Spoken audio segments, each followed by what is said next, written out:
my 6. What's up, everybody?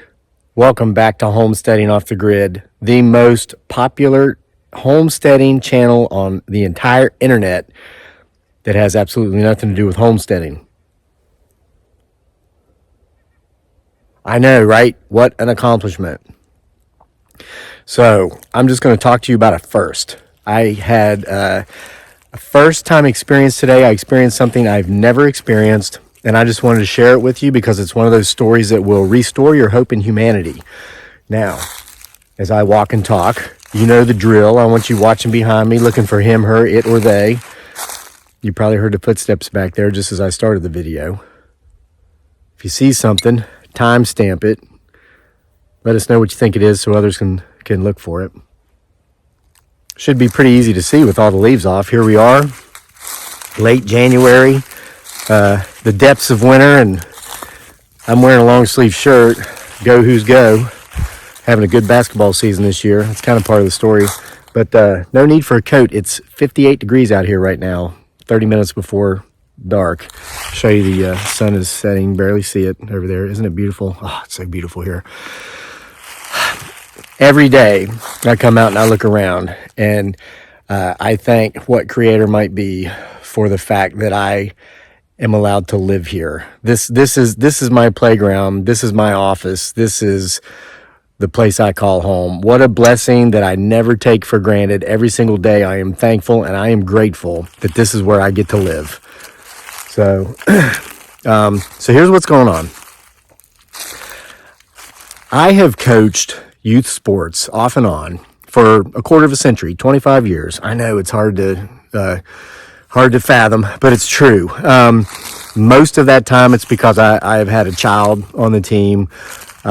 Usually there's a shortage of coaches, and when they ask people to step up and volunteer, I've always done that because I've always enjoyed doing stuff with my children.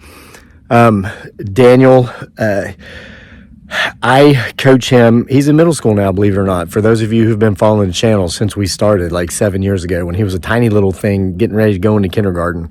It's hard to believe he's in middle school now. But I've coached his football teams, his basketball teams. As an assistant, I never take the lead because I don't want the responsibility of having to deal with parents and stuff like that. But I show up for every practice, every game. I show up early, leave late, and do all the coaching stuff minus any of the administrative stuff that's a nightmare. I let the head coach deal with that. So it's basketball season, and we're having a great season. We have a wonderful head coach. We're 4-0. We won our fourth game today. We won big. We won by 30 points. We won all of our games from between 20 to 30 points. 54 to 24 was the score today. And it's not that we do not run the score up on other teams. I'm knowledgeable about athletics, and so is our head coach. And, there are certain things I believe. Like, I believe a kid that won't work at 10 years old will become a man who won't work at 30 or 50. It's funny. If I could go back and do things again, we actually stopped making certain types of videos because, we used to show Daniel helping us stack firewood when he was like 6, 7, 8 years old, and people would threaten to call social services in the comment section because that's child abuse to have a child stacking firewood when he's only 7 or 8 years old. Again, I will reiterate, a kid that won't do any work at 7 or 8 years old will become a man or a woman who won't do any work at 27 and 28 years old, or 37 and 38, 47 and 48. And I live in a very privileged area where I see that firsthand daily, and it's sickening. Seriously, when you have a bunch of 50-year-old plus mama's boys that don't do anything because they never had to, okay? That's just reality. So we actually stopped making a lot of those videos because we just got sick and tired of the peanut gallery. But here's my point. Myself and the head coach, we instill what we know of the game, be it whether it's basketball season like it is now, or when we're coaching football. We work together in multiple sports, me and this gentleman. We try to teach these kids everything we know because they're not going to learn it any other way.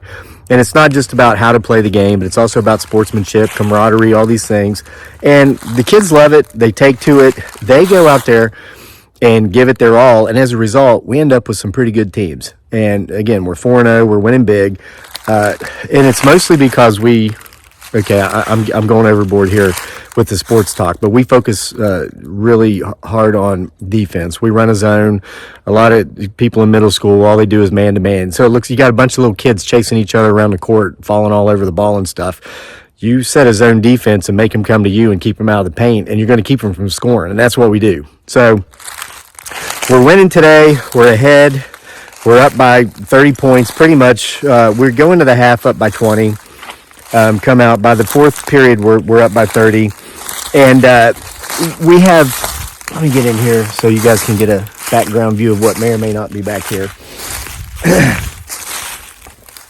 This is a spot where we generally see potentially a lot of activity. So let's see, we got 12 kids on the team. You get 5 on the floor at a time. So we got a crew of 5, a second crew of 5, and we alternate them because we're really big on giving equal playing time. This is something else we do well, and a lot of the other teams don't do it. Now, you're supposed to, but a lot of the teams will end up playing their best players, and they'll have some kids that aren't really that great that don't get into the games that much. We go out of our way to make sure that doesn't happen. Our kids get equal playing time.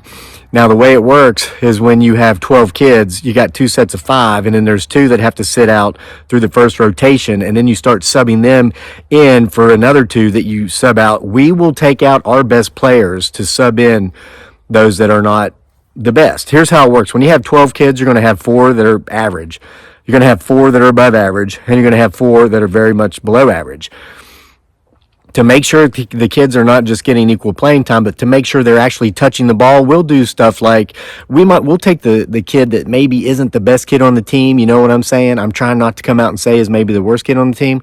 We'll have that kid be the inbounder. So that way that kid gets to always be touching the ball. Every time the ball goes into play, he or she is the one who gets to throw it into play.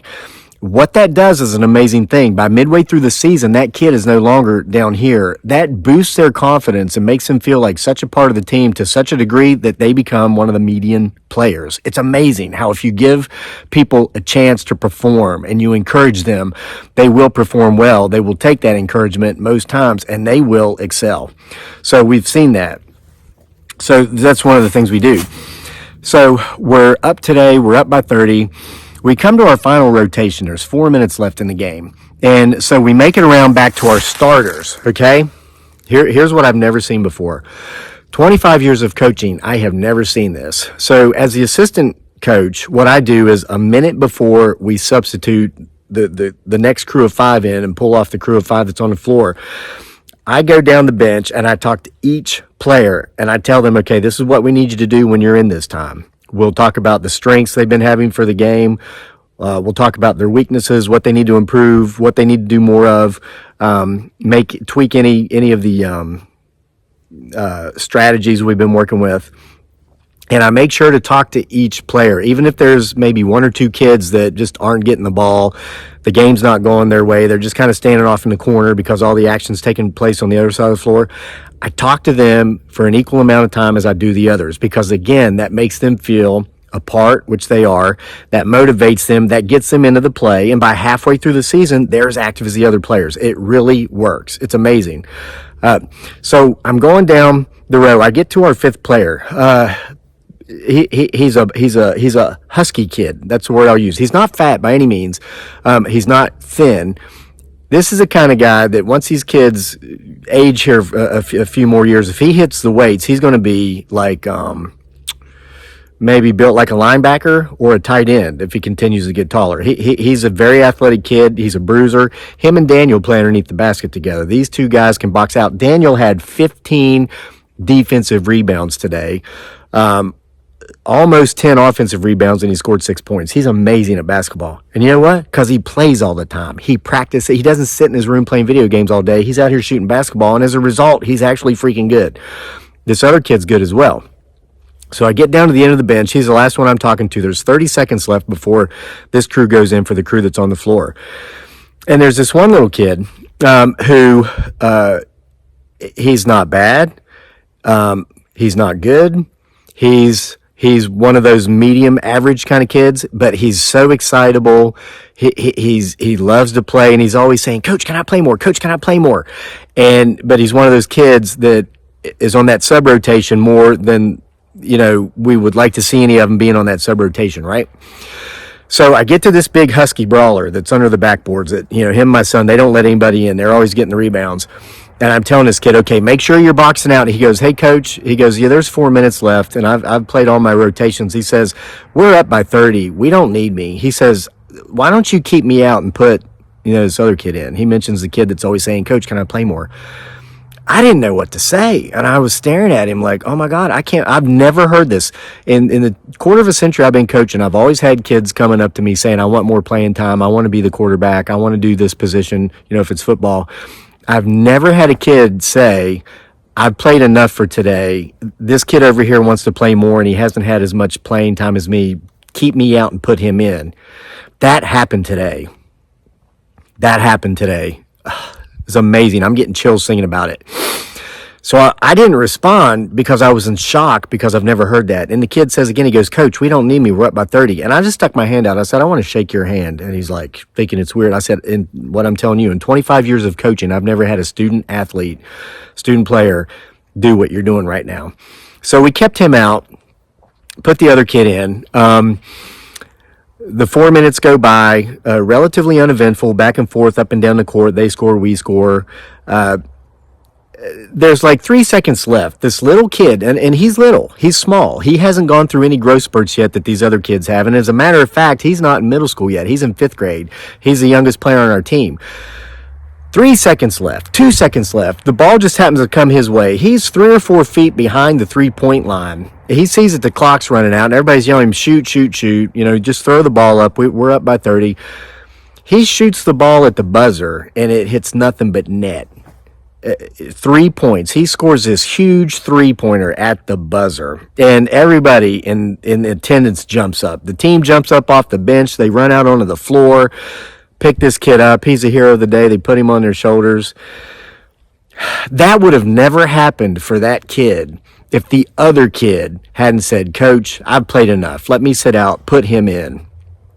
That was one of those magical moments.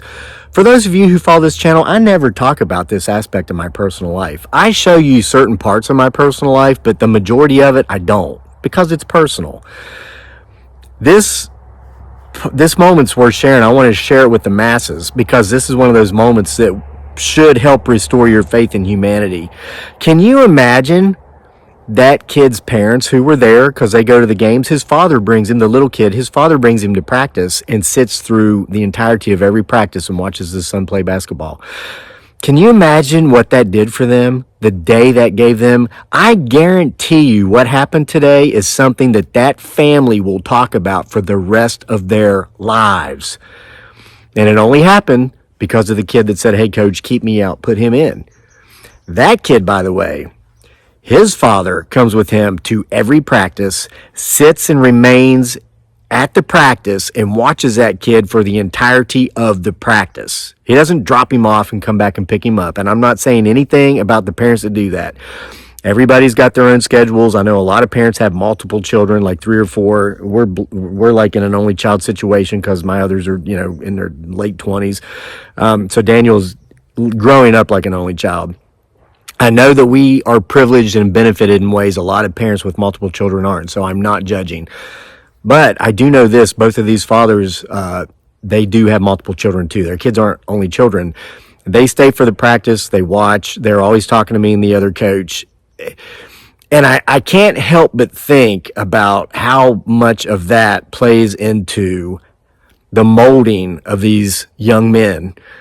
The parents are involved, the entire family's involved. The kid who sat out so the other kid could go back in, he's got an older sister that comes to practice sometimes, and her and the father watch and encourage this kid as well as his teammates. I mean, it's just amazing. It's phenomenal. And in 25 years, I've never seen that. And I was so happy and blessed to see that today. So I wanted to share that with you. That's my story for today. That's the video for today. Hope you enjoyed it. If you saw anything, again, timestamp it. Should be pretty easy to see anything in here. So And with all that said, I'll see you next time for more.